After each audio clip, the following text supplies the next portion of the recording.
bem, saudações positivas. Bom, você deve estar estranhando, né? Porque estamos aqui entrando ao vivo justamente nesse horário, mas porque hoje é um programa super especial, né? O Canal Top está recebendo com muita alegria a visita ilustre ex-BBB, que visita Sergipe para apresentar o seu dileto Sarau Seresta. Claro, palestra, perdão. E aí eu estou falando do escritor e poeta Adriles Jorge Mineiro de Belo Horizonte, que está visitando Nossa Senhora das Dores. Prazer, Márcio. Muito bem, seja bem-vindo, uma satisfação muito grande recebê-lo em Sergipe, em Nossa Senhora das Dores. Bom, Adriles, podemos conversar sobre tudo? Tudo, qualquer coisa, o que você quiser mais.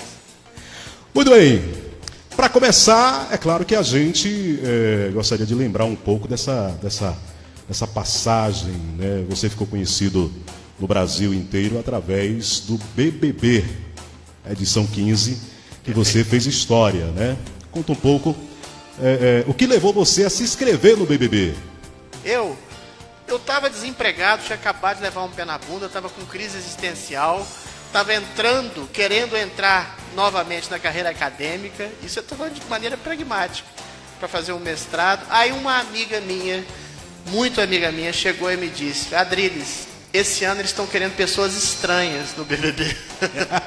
Porque a edição anterior à minha tinha havido uma saturação de mulheres mega gostosas e homens um tanto quanto acéfalos, com neurônios hipotrofiados e corpos hipertrofiados. E aí eu acho que o público cansou um pouco, eles queriam colocar um pessoal mais diferenciado. Diferenciado assim, com contrastes de cultura, de personalidade, de tudo, entendeu? Na minha edição, pra você ter uma ideia, tinha um teólogo, tinha uma artista plástica, tinha um ativista social, tinha eu que sou escritor, tinha as gostosonas, os estereotipados lá, mas enfim, deram uma diversificada bastante. Aí nessa, eu de brincadeira fiz a inscrição e entrei. Muito bem, a edição do BBB de número 15 foi em 2015, né? Sim, 2015. E lá você, todo o Brasil acompanhou, que você criou uma paixão avassaladora, né? Eu tive uma espécie de encantamento confinado, de certa forma. Quando a gente fica confinado entre alguns pares por muito tempo, ainda que a gente saiba que o universo não é exatamente aquilo ali, a gente começa a perceber o universo como sendo aquilo ali. E dentre aqueles pares que você tem essa ilusão exacerbada do que seria um ideal de paixão que cabe dentro de uma pessoa. Você pode dizer, aqui fora também a gente tem isso. A gente tem essa ilusão como percepção do que é o grande amor da vida da gente. E eu digo sempre que o amor é inventado, mas uma invenção necessária. Então eu me inventei uma paixão lá também. E eu fui muito, enfim, falado por isso, porque eu inventei uma paixão. Tive uma paixão inventada avassaladora por lá. E não deu certo. E o mais interessante da paixão não correspondida, que foi o meu caso, é que é a única eterna, sabe, Márcio? Ela dura pela eternidade, como aquilo poderia ter sido e não foi. Muito bem. E do BBB 15, você criou uma grande amizade, se não me engano foi com a Marisa. A Marisa, né? Marisa que depois do BBB ficou se tornando uma grande amiga sua, né? Sim, a gente teve... E é uma amizade sincera, no sentido de que no começo do jogo a gente brigava muito. A gente não se dava bem. Eu tinha contrastes de personalidade, de pontos de vista com a Marisa muito sérios. Embora eu sempre soube que ela, dentro do escopo do pessoal que estava lá, era quem tinha mais afinidade intelectual e moral comigo. Eu achava sempre que o que eu achava que ela fazia errado era um simples desvio de um caráter que era ótimo dela. E, de certa forma, quando um outro amigo meu, o Marco Marcon, foi eliminado, eu me aproximei mais dela por essa afinidade de assuntos, de interesses, essa necessidade que eu tinha de um interlocutor não só intelectual, como moral. E a Marisa, eu encontrei nela, depois desses primeiros esboços de não comunicação, de incomunicabilidade, uma enorme amiga. E eu descobri essa coisa muito interessante dentro do programa, sabe, Márcio? Que as grandes desavenças das pessoas, isso a gente pode colocar da dimensão de uma amizade, de um casamento, de um namoro, ou entre países, numa macro situação, se dão exatamente em relação a falhas de comunicação. E aprendendo pelo contraste, a gente descobre que a gente pode chegar até o outro e descobrir belas coisas em nós mesmos. Muito bem, você que está acompanhando a nossa live, nós estamos aqui nos estúdios do Canal Top, recebendo com muita alegria, né, um programa super especial, recebendo o Adriles Jorge, ex-BBB, que está em Nossa Senhora das Dores, aliás, está em Sergipe, né, já passou por Aracaju, Divina Pastora, está em Nossa Senhora das Dores, trazendo o seu trabalho, o seu projeto, né, ele que é poeta e escritor. Bom, Adriles, depois do BBB, depois que caiu a ficha, né, daquele momento, podemos dizer assim, que avaliação você faz hoje do programa? E se você recebesse um convite para participar de novo, você iria? Talvez eu fosse. As pessoas falam, é uma experiência terrível, complicada, complexa. Eu acho que experiência complexa e complicada é aqui fora também. Não tem grande diferença. É um confinamento. A gente, em alguma medida, a gente é confinado também, aqui fora. Na nossa cidade, no nosso trabalho, no nosso círculo de amizades. A gente tem uma mobilidade maior. Mas você nunca tem uma dimensão total do universo que o circunda. Você sempre tem uma limitação de pessoas e geograficamente. E o que é lá? É um jogo que as pessoas estão buscando projeção, fama, dinheiro. O que é aqui fora também? É um jogo em que as pessoas estão procurando algum tipo de realização pessoal também. Lá é uma competição e quem diz que aqui fora também não é? Lá tem pessoas difíceis e quem diz que aqui também. E lá tem amizades e grandes afetos e aqui fora também. Eu não sei, não tenho muita esse corte de o BBB uma realidade, aqui fora é outra. É tudo a mesma realidade com os mesmos problemas. Muito bem. Essa paixão como escritor, como poeta, surgiu como? A minha paixão pela literatura, você diz? Olha, eu talvez tenha sido uma criança esquisita. Eu achava que a vida não tinha sentido. E continuo achando.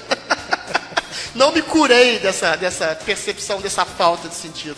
E eu percebi muito cedo que o sentido da vida é construído. E aí eu tentei construir através da literatura, através do melhor que a arte pode oferecer, o que eu achava que poderia oferecer.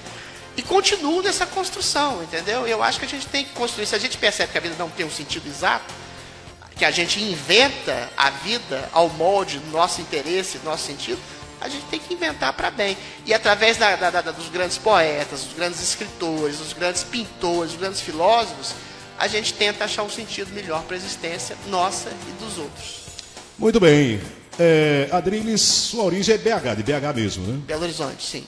Muito bem. Quer dizer, eu nasci no município do sul de Minas, em Campos Gerais, porque o meu avô, que era candidato a prefeito da cidade, forçou minha mãe, que morava com meu pai em São Paulo, a votar nele no dia da eleição.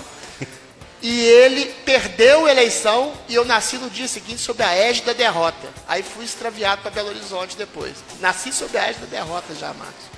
Muito bem, nós estamos com Adriles Jorge, escritor, poeta, ex-BBB, visitando Sergipe, visitando Nossa Senhora das Dores e participando aqui do nosso Canal Top, fazendo a visita aqui à nossa web TV Canal Top. Adriles, por que Adriles? Adriles, seu nome é origem... Meu pai tinha um grande amigo que se chamava, acho que se chama Adriles Ulloa, que é um escritor também que eu nunca conheci na vida. Reza a lenda que é grego, mas eu acho que pela sonoridade pode ser um nome de privada também, uma coisa muito esquisita desse tipo.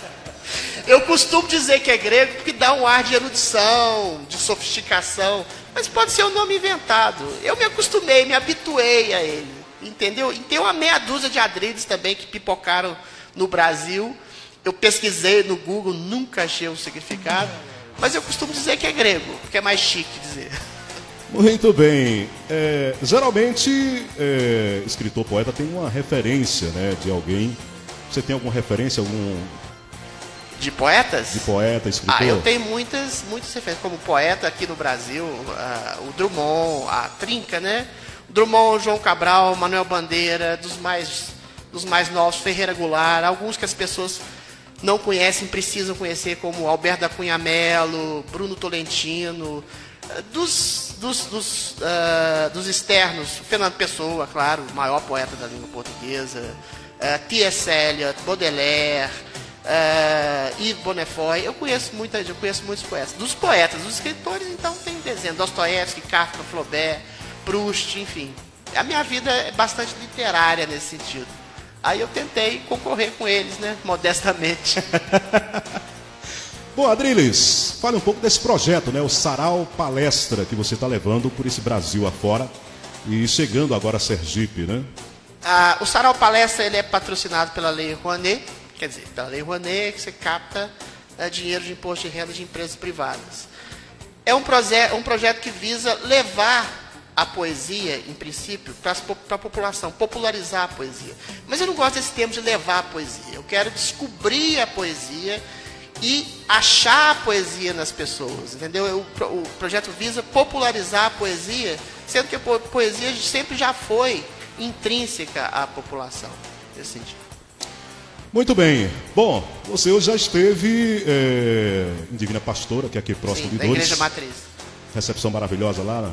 Foi perfeita, foi maravilhosa. Foi a primeira vez que eu me apresentei num púlpito numa igreja, eu me senti um sacerdote. E tem muito a ver, né? A poesia com a religião, com a arte.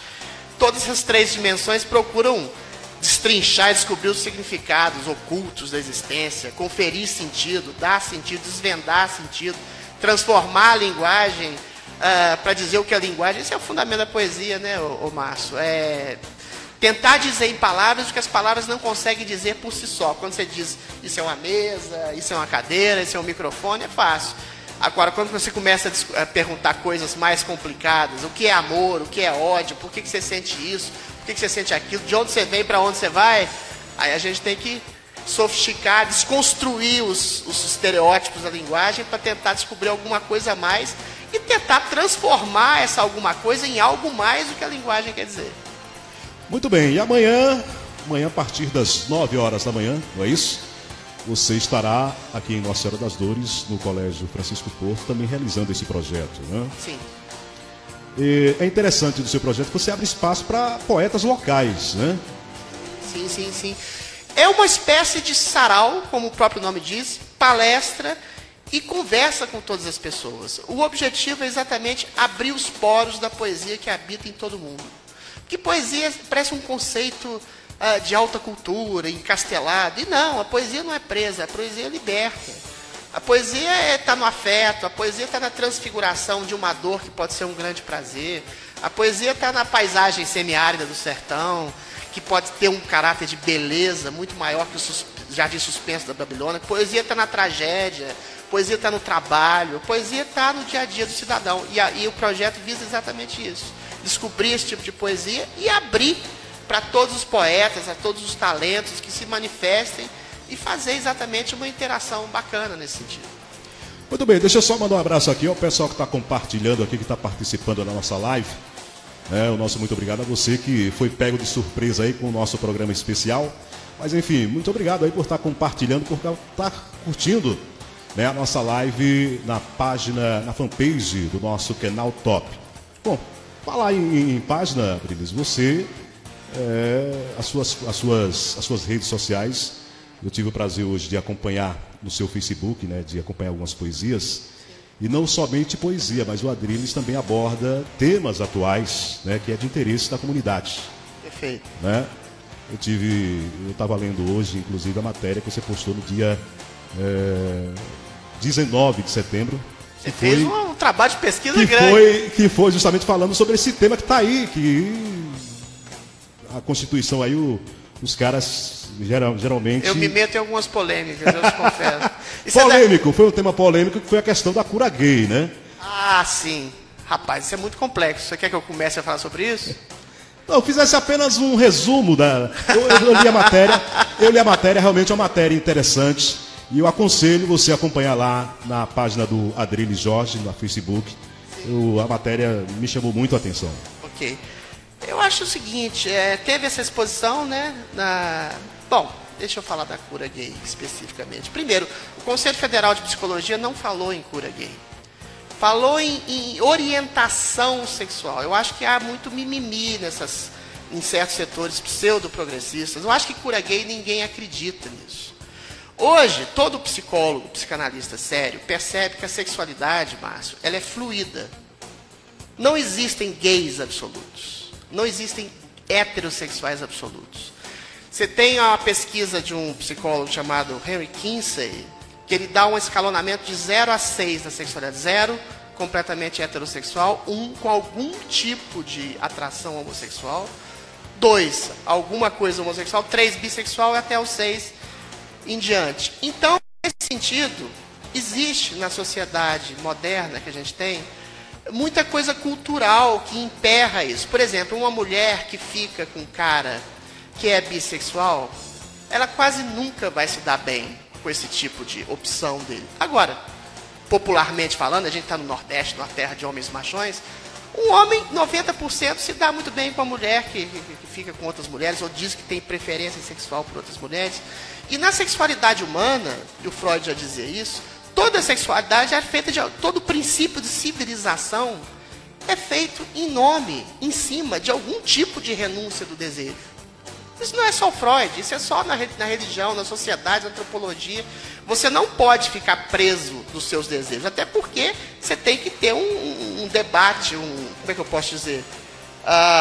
Um consenso com a pessoa que você deseja, né? Então, por exemplo, dá um exemplo concreto para não ficar só na teorização. Um cara que seja casado com uma mulher que tenha 6 filhos, 30 anos de casamento, ele tem em alguma medida, visando isso que o Freud falou, que todo mundo é fluido sexual, não existe o hétero ou o gay absoluto. Quer dizer, você tem porcentagem. Ele tem 80% de preferência heterossexual e algum tipo de estímulo homossexual e tem esse desejo voltado para homens e não mulheres. E ele queira, de alguma forma, sufocar esse desejo em nome dessa renúncia posta a serviço de um casamento. Por que ele não pode procurar um psicólogo para receber um tipo de orientação? Note bem, um cara que você tem todo o estímulo, inclusive da mídia, para um sujeito chegar lá, inclusive o SUS paga isso, para uma pessoa que queira mudar de sexo. Entendeu? Agora, se o sujeito falar, olha, eu também, todo o Conselho Federal de Psicologia vai dizer, não, você é gay, você tem que se assumir. Tem que se assumir por quê? E se ele não for completamente gay? E se ele tiver um desejo difuso? E se ele tiver um desejo extremamente fluido, segundo as bases do próprio Freud e do próprio Kinsey? Então, esse é um assunto muito complexo e muito delicado, e é um problema da mídia, que vende uma coisa distorcida e fala, cura gay. Não é. Eles querem abrir o leque, primeiro, para pesquisar sobre a origem da sexualidade das pessoas. E aí, movimentos pseudo-progressistas querem impedir que os psicólogos pesquisem, porque é uma coisa, a homossexualidade seria uma coisa inata, dada geneticamente, não há provas disso. Então as pessoas têm que ser mais abertas, e parece que eu estou sendo conservador, mas é o contrário, as pessoas têm que ser mais abertas para discutir a questão da sexualidade. Seria ótimo se todo mundo pudesse manifestar todos os desejos o tempo inteiro, mas isso é uma utopia. Você não vai ficar com todas as pessoas que você quer ficar. Você não vai, em nome de um casamento, de um matrimônio, você não pode ficar com outra pessoa, pelo menos em tese, né? Então tem muita coisa complexa aí que é sufocada. E a mídia, e não é a população, a mídia vende uma ideia estereotipada de certas coisas e as pessoas compram isso, e pior, compram isso como se fosse uma defesa de progressismo. Mas eu falei demais, né, agora também. Fiz um ensaio, você pediu para eu resumir. Olha, não, é porque é um tema atual, né, uma questão Sim, atual, claro. E, enfim, eu gostei da matéria que eu vi lá, da abordagem que ele fez na página dele lá no Facebook. Inclusive, quem quiser, é só acessar lá o Adrilles Jorge. Adrilles Jorge, com 2 L. Tem poesia e tem... Tem de tudo, eu dou opinião sobre qualquer coisa, tudo e qualquer coisa. Bom, eu gostaria de ficar mais tempo conversando com o Adrilles Jorge, mas infelizmente, né, o meu ilustríssimo, meu querido baluarte da cultura dourense, meu amigo Ari Pereira, a quem eu agradeço pela oportunidade em ter trazido o Adrilles Jorge aqui no nosso canal Top. Abraçando também o João Everton, né, que está aqui com a gente, participando desse momento maravilhoso aqui no canal Top. Enfim, e aí eu já deixo o convite para amanhã, 9 horas da manhã, lá no Colégio Cenecista Regional Francisco Porto. É aberto ao público. Aberto ao público, quem quiser vai lá, vai conferir o sarau palestra que esse cara vai estar lá. E aí não só ele, como outros poetas dourenses. E amanhã também vai estar acontecendo o lançamento desse livro aqui, né? O livro O Sentido de Aprender Matemática acerca da Fórmula de Bhaskara. de José Aldon Garção Santos, é Eu isso? ouço falar de fórmula de Bhaskara desde quando eu tinha 12 anos de idade. Eu estou recuperando minha infância. Isso tem até um elemento poético e nostálgico. Bom, Adriles. Vai ser no auditório da DR5. Muito bem. Amanhã, à noite, às 19h30, também aberto ao público. Também aberto ao público. Vá lá e confira o lançamento desse livro maravilhoso. Bom, Adriles, muito obrigado por você ter vindo aqui no nosso canal. Eu que agradeço, Márcio. Será um prazer. Vou voltar sempre. Eu gostaria de ter feito o programa ao vivo com você, com a plateia, mas enfim, o tempo é corrido. Eu sei que os seus compromissos aqui em Sergipe são corridos, a agenda é grande, mas enfim, que Deus te abençoe, continue iluminando o seu caminho, que você continue levando esse projeto maravilhoso por esse Brasil afora. Eu te agradeço. Muitíssimo obrigado, meu caro.